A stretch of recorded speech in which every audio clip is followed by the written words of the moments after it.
Искрено сум радосен заради тоа што повторно можеме да посетиме една фабрика, еден индустријски капацитет и среќни сме што гледаме дека Законот за финансиска поддршка на индустријата, кој што владата го донесе минатата година, веќе дава реални резултати. Ова е една од 30-те фабрики кои што во моментов се градат во нашата држава, од кои 20 во технолошко-индустријските развојни зони и 10 надвор од истите.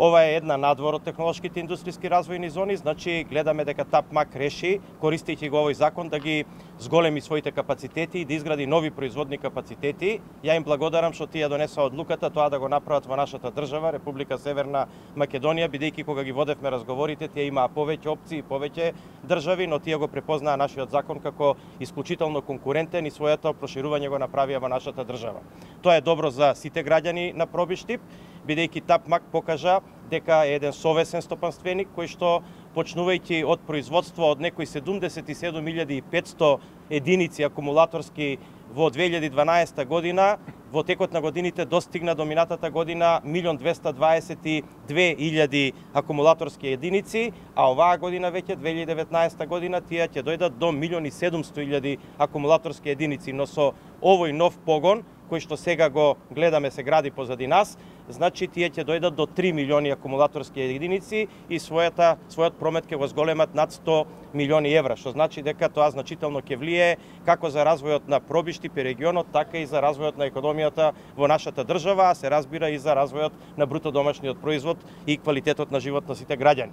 Ја користам приликата да кажам дека во Пробиштип имаме уште еден таков објект кој што се гради во моментот, тоа е компанијата Кранфилд, која што гради леарница и таму ќе бидат запослени 280 луѓе. Тие очекуваат своето пробно производство да го направат во септември оваа година и нивната инвестиција исто така е над 15 милиона евра. Тие сега веќе ги завршуваат своите инвестициони активности, ќе ги посетиме и нив денеска. Она што сакам да го кажам е дека Кранфилд беше компанија со која што беше разговарано претходно, меѓутоа освен сликањето немаше многу друго направено, имаше значителни проблеми и во договорот за државна помош, но и во договорите кои што таа компанија ги имаше за приклучување на енергетскиот систем, претежно нели на 110 киловолтната трафостаница, но ги најдовме во овие 2 години сите можни решенија и заеднички разбирања со компанијата да таа ја продолжи својата инвестиција во рамките на постојниот закон, односно новиот закон за финансиска поддршка на индустријата.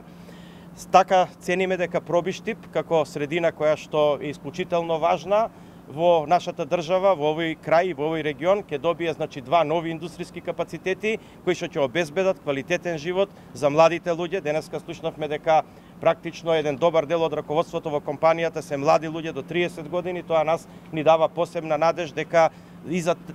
младите генерации во овој регион ќе има надеж за квалитетен живот и за нивна иднина која што ние цениме дека со сите мерки што ги презема владата ќе биде апсолутно перспективна.